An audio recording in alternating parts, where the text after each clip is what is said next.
ఈ ఉదయమున నీవు ఎవ్వరినీ కలుసుకొనక ముందు ప్రభువును కలుసుకో. నీవు ఎవ్వరినీ చూడకముందు ప్రభువును చూడు. నీవు ఎవ్వరితో మాట్లాడకముందు ప్రభువుతో మాట్లాడు.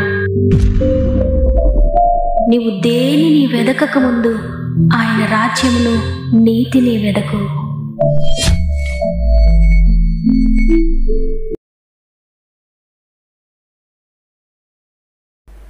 Praise the lord.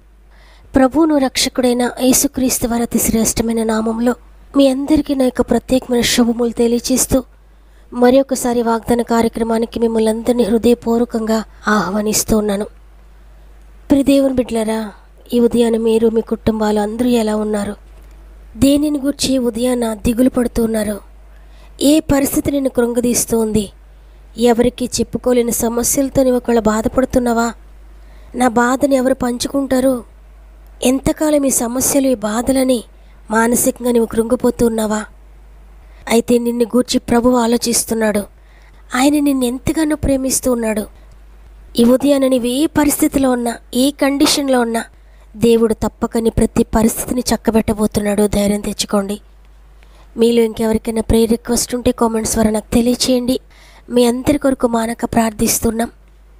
మరి ముఖ్యంగా ఈ వాతావరణ పరిస్థితులను దేవుడు తన స్వాధీనంలో ఉంచుకోవాలని, వర్షాలు, వరదలు అన్నీ కూడా ఆయన అణచివేయాలని, మన రాష్ట్రాలను, మన దేశాన్ని, లేక ఇతర దేశాల్లో ఎక్కడ ఇటువంటి వాతావరణ పరిస్థితుల ద్వారా అనేక మంది నలిగిపోతూ ఉన్నారో వారందరి కొరకు మనం భారం కలిగి ప్రార్థన చేద్దాం.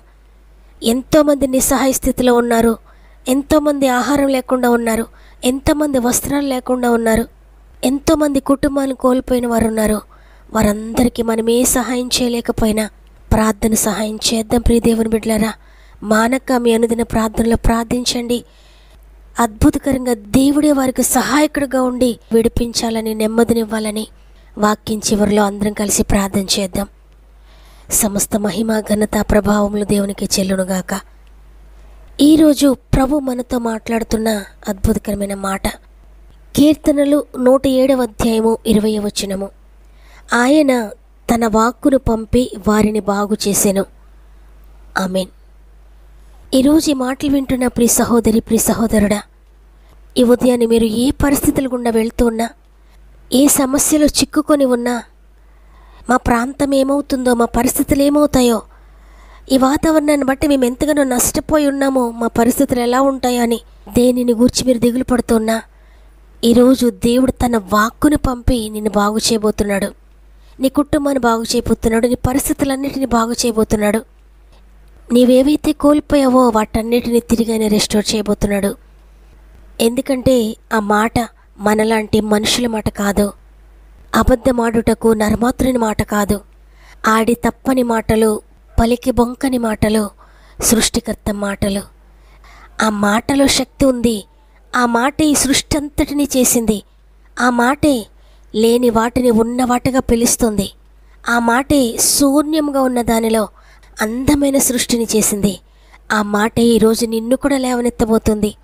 ఆయన ఒక్క మాట సెలవిస్తే చాలు, నీ జీవితం మారిపోబోతుంది. ప్రియదేవుని బిడ్డలారా, కాబట్టి మనుషులు ఏమంటున్నా ఆ మాటలు నమ్మొద్దు. పరిస్థితులు నీకేం చెప్తున్నా వాటిని నమ్మొద్దు. నీ సిచ్యువేషన్ ఎలా ఉన్నా దానిని నమ్మొద్దు. కేవలము దేవుని వాక్కును నమ్మండి. సృష్టికర్త మాటపై ఆనుకోండి. ఆయన మాటపై మీ జీవితాలను కట్టుకోండి. ఇది ఎంత మాత్రము నా జీవితంలో జరగదు, ఇది అసాధ్యము, ఇక ఎంత మాత్రము జరగదని నీకు అనిపిస్తూ ఉన్నా, ఆ పరిస్థితిని గురించి పూర్తిగా మర్చిపోయి ఆ పరిస్థితిని ప్రక్కన పెట్టి దేవుని వాక్కును పట్టుకోండి. ఆ మాటే నీ జీవితాన్ని నిలబెడుతుంది, నిన్ను బ్రతికిస్తుంది. నీవు ఆయన సన్నిధిలో మోకరించి ప్రార్థిస్తే, ఆయనపై పూర్తిగా ఆనుకుంటే, నీకన్నిటి ప్రార్థన చూసిన దేవుడు తప్పక నీకు జవాబిస్తాడు. మరణకరమైన పరిస్థితి అయినా నిన్ను లేవనెత్తుతాడు. ఆ మాట అద్భుత కార్యాలు చేస్తుంది నీ జీవితంలో. ఇదివరకు ఎన్నడూ చూడని కార్యములు కూడా నీవు చూస్తావు. ఎక్కడ వినని అద్భుతాలు కూడా నీ జీవితంలో జరుగుతాయి. మా బంధువుల్లో ఒక బ్రదర్ జీవితంలో జరిగిన ఒక అద్భుతాన్ని గురించి మీకు చెప్పాలనుకుంటున్నాను. దేవుడొక్క మాట పలుకగానే ఆయన జీవితం మారిపోయింది. స్పైనల్ కార్డ్ ప్రాబ్లం కారణంగా వెన్నుపూస పాడవడం వలన ఆయన మంచానికి పరిమితమయ్యారు, లేవలేని స్థితిలో ఉన్నారు. నడుం దగ్గర నుండి ఇక పనిచేయని పరిస్థితిలో అయిపోయారు ఆయన. హాస్పిటల్స్ అన్నీ అయిపోయాయి, డాక్టర్స్ అందరూ అయిపోయారు, ఎంతో ధనం ఖర్చు పెట్టారు, ఎన్నో హాస్పిటల్స్ తిరిగారు, కానీ ఎంత మాత్రమైన స్వస్థత పొందలేదు. డాక్టర్స్ కూడా ఇక హోప్లెస్ అన్నారు. ఇక నడవలేని స్థితిలోనికి వెళ్ళిపోయారు, నేలపై దేకుతున్న పరిస్థితిలో ఉన్నారు. అటువంటి పరిస్థితుల్లో ఇక నాకు ఏ ఆధారం లేదయ్యా, మీరు బ్రతికిస్తే నీ సేవ చేస్తాను, నన్ను నడిపిస్తే నీ కొరకు నడుస్తాను, నన్ను క్షమించండి, నన్ను తిరిగి స్వస్థపరచండి, నన్ను నడిపించండి అయ్యా, నేను నీ కొరకు నమ్మకంగా జీవిస్తానని కన్నీటితో ప్రార్థిస్తూ ఉన్నారు ఆయన. అయితే ఒక రోజున నేలపై దేకుతూ ఉన్నారు. ఆ సమయంలో ఆకాశము తెరవబడి ఒక అద్భుతకరమైన మాటను ఆయన విన్నారు. అదేంటంటే God is a great God అని విన్నారు. దేవుడు సర్వశక్తి కలిగిన వాడు అనే మాట ఆయన విన్నారు. వినగానే శరీరంలో ఒక గొప్ప శక్తిని పొందుకున్నాడు ఆయన. బలహీనమైపోయిన ఆయన శరీరము బలంతో నింపబడింది. కాళ్లలో బలము కలిగింది, నరాలలో బలము కలిగింది, కాళ్లను కదపగలుగుతున్నారు. నెమ్మదిగా లేచారు, నడవడం ప్రారంభించారు. ప్రియ దేవుని బిడ్డలారా, ఇది అసత్యం కాదు, ఇది మా కళ్ళారా చూచిన మా స్వంత వారిలోనే జరిగిన ఒక అద్భుత కార్యము. ఇది జరిగి దాదాపు 20-25 సంవత్సరాలు అవ్వచ్చు. ఇప్పటికైనా ఆరోగ్యంగా తిరుగుతున్నారు. ఆయన సమర్పించుకున్నట్లుగానే ప్రభు సేవలో ఉన్నారు, సంఘాన్ని నడిపిస్తున్నారు, అనేక ప్రాంతాలలో ఆయన దేవుని కొరకు వాడబడుతున్నారు. నిజంగా ప్రియ దేవుని బిడ్డలారా, ఆయనపై ఎంతమంది ఆనుకుంటారో, ఆయనపై ఆధారపడతారో వారిని ఎప్పటికీ కూడా ఆయన విడిచిపెట్టడు. కొంతకాలం అనిపిస్తుంది ఒకవేళ దేవుడు విడిచిపెట్టాడేమో, ఆయన నా ప్రార్థన వినడం లేదేమో అని. కానీ మనం నమ్మిన దేవుడు అద్భుతకరుడు, ఆయనకు అసాధ్యమైంది ఏది కూడా లేదు, గొప్ప కార్యములు చేసే దేవుడు ఆయన. కాబట్టి ఈరోజు ఈ మాటలు వింటున్న ప్రియ దేవుని బిడ్డలారా, నీవే సమస్యతో ఉన్నా, ఏ బాధలో ఉన్నా, ఏ అనారోగ్యంతో ఉన్నా, ఏ కఠినమైన పరిస్థితులు గుండా నువ్వు ప్రయాణిస్తూ ఉన్నా భయపడొద్దు. దేవుడు నీతో ఒక్క మాట పలకాలని ప్రార్థించు. ఒక్క జీవపు మాట దేవుడు నీతో మాట్లాడితే చాలు, నీ జీవితం మారిపోతుంది, నీ చరిత్ర మారిపోబోతుంది. కాబట్టి ఈరోజందరం కూడా అద్భుతకరుడా, ఆశ్చర్యకరుడా, నీవు నీ వాక్కును పంపి స్వస్థపరుస్తానని వాగ్దానం చేశారు. నీ వాక్కును పంపించండి అయ్యా, నాతో మాట్లాడండి అయ్యా, నన్ను దర్శించండి అయ్యా, నీ మాట చాలయ్యా, నీ చూపు చాలయ్యా, నీ జీవపు మాట నాతో పలకండి అయ్యా, నా జీవితం మారాలంటే నీ మాట నాకు కావాలయ్యా అని, నీ మాట కొరకు ఆశతో ఎదురు చూస్తున్నానయ్యా అని. ఆయన మాట కొరకు ఆశతో ఎదురు చూద్దామా? నీ మాట చాలయ్యా, నీ చూపు చాలయ్యా, నీ తోడు చాలయ్యా, నీ నీడ చాలయ్యా. నీ మాట చాలయ్యా, నీ చూపు చాలయ్యా, నీ తోడు చాలయ్యా, నీ నీడ చాలయ్యా. నీ ఉంటే నాకు చాలు యేసయ్యా, నీ వెంటే నేను ఉంటానేసయ్యా. నీ ఉంటే నాకు చాలు యేసయ్యా, నీ వెంటే నేను ఉంటానేసయ్యా. ఆస్తులన్నీ పోయినా, అనాథగా మిగిలినా, ఆప్తులే విడనాడినా, ఆరోగ్యం క్షీణించినా, ఆస్తులన్నీ పోయినా, అనాథగా మిగిలినా, ఆప్తులే విడనాడినా, ఆరోగ్యం క్షీణించినా, నీ మాట చాలయ్యా, నీ చూపు చాలయ్యా, నీ తోడు చాలయ్యా, నీ నీడ చాలయ్యా. నీ మాట చాలయ్యా, నీ చూపు చాలయ్యా, నీ తోడు చాలయ్యా, నీ నీడ చాలయ్యా. నీకు ఇలలో ఏదియు లేదు అసాధ్యము నీదు కృపతో మాకిదియు కదిల సమానము. నీ మాట చాలయ్యా, నీ చూపు చాలయ్యా, నీ తోడు చాలయ్యా, నీ నీడ చాలయ్యా.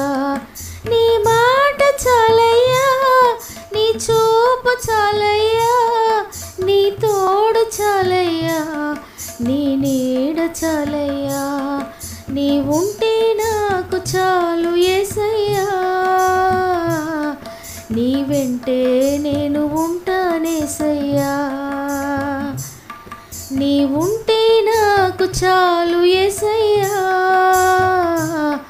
నీ వెంటే నేను ఉంటానేసయ్యా, నీ వెంటే నేను ఉంటానేసయ్యా. ప్రేమగల తండ్రి, నీకు వందనాలు. ఆశ్చర్యకరుడా, అద్భుతకరుడా, నాకు అసాధ్యమైంది ఏదైనా కలదా అని సెలవిచ్చిన దేవా, నాకు శక్తి లేదా అని సెలవిచ్చిన దేవా, అవును తండ్రి, మా జీవితాలు మార్చడానికి నీకు శక్తి ఉంది. అయితే మా జీవితాలను బట్టే, మా అతిక్రమములను బట్టే, మా పాపపు జీవితాలను బట్టే మేము అద్భుతాలు చూడలేకపోతున్నాం తండ్రి. ఈరోజు ఎంతమంది కష్టాలలో ఉండి భయంకరమైన పరిస్థితుల గుండా ప్రయాణిస్తూ ఇక నా జీవితంలో ఏ మార్పు నేను చూడలేనని నిరుత్సాహంలో ఉన్నారో, అద్భుతకరుడా, ఒక్క మాట సెలవివ్వండి. నీ వాక్కును పంపించండి అయ్యా, నీ వాక్కును పంపించండి అయ్యా. నీ మాటతో లేవనెత్తండి తండ్రి. నీ మాటే జీవము కలిగింది తండ్రి. ఆ జీవపు మాటను పంపించండి అయ్యా. ప్రతి ఒక్కరిని లేవనెత్తండి, ప్రతి కుటుంబాన్ని లేవనెత్తండి పరిశుద్ధాత్ముడా. అసాధ్యమైనది లేని చేతులకు ప్రతి ఒక్కరిని అప్పగించుకుంటున్నాను. మరి ముఖ్యంగా తండ్రి, మా రాష్ట్రంలో ఉన్న, మా దేశంలో ఉన్న, ప్రపంచంలో ఉన్న భయంకరమైన వాతావరణ పరిస్థితులన్నింటినీ కూడా మీరు మార్చండి తండ్రి. వర్షాలు మీరు గద్దించండి అయ్యా, వరదలు మీరు గద్దించండి తండ్రి, తుఫాన్లు మీరు గద్దించండి అయ్యా. ప్రతి వాతావరణ పరిస్థితిని మీరు అణచివేయండి తండ్రి. ఎంతోమంది భయంకర పరిస్థితుల్లో నలిగిపోతున్నారు తండ్రి. ఎవరికి ఏ అవసరతలు ఉన్నాయో, ఎవరు ఏ విషయంలో నలిగిపోతున్నారో, ఎవరు వరదల్లో ఉన్నారో, పరలోకపు సహాయం వారికి దయచేయండి తండ్రి. అద్భుతకరంగా లేవనెత్తండి. అనేక మంది బిడ్డల కామెంట్స్ ద్వారా వారి అవసరతలు మాకు తెలియజేస్తుండగా ప్రతి ఒక్కరిని జ్ఞాపకం చేసుకుని ప్రతి కామెంట్, ప్రతి అవసరతని చేతిలో పెడుతున్నాను. అద్భుతాలు చేయండి తండ్రి. నైనా నువ్వు గొప్ప దేవుడు నైనా, నీవు చేసే కార్యములు గొప్ప కార్యములయ్యా, అద్భుతకరమైన కార్యములు ప్రతి జీవితంలో మీరు జరిగిస్తున్నందుకు నీకు కృతజ్ఞత చెల్లిస్తూ ఇది మనం ప్రారంభిస్తుండగా రోజంతా మా ఆత్మీయ కుటుంబానికి తోడుగా ఉండి నడిపించమని యేసయ్య పరిశుద్ధమైన నామములో అడిగి వేడుకొంచున్నాను తండ్రి. ఆమెన్. ఈరోజు ఈ మాటలు విన్న ప్రియ చెల్లి, ప్రియ తమ్ముడు, ఏ దాటలేని పరిస్థితుల్లో భయపడకండి. గ్రేట్ గాడ్ ఉన్నాడు మనకు. ఆయన గొప్ప కార్యములు జీవితంలో చేయబోతున్నాడు. ఈ వాగ్దానం నా కొరకే అన్నవారు ఆమెనని కామెంట్ చేయండి. లైక్ చేయడం, షేర్ చేయడం మర్చిపోకండి. కష్టాలలో, ఇరుకులు, ఇబ్బందుల్లో ఉన్న వారందరికీ కూడా తప్పక షేర్ చేయండి. దేవుడు అందరితో మాట్లాడబోతున్నాడు, అద్భుతాలు చేయబోతున్నాడు. వాక్య పరిచర్యలో పాలు పొందుతున్న మిమ్ముల్లో, మీ కుటుంబాలను దేవుడు అత్యధికంగా దీవించి ఆశీర్వదించునుగాక. దేవుని చిత్తమైతే తిరిగి రేపు అందరం కలిసి ఆయనను స్తుతిందాం. అంతవరకు ప్రభు మీకు, మీ కుటుంబాలకు తోడయుండి నడిపించునుగాక. God bless you.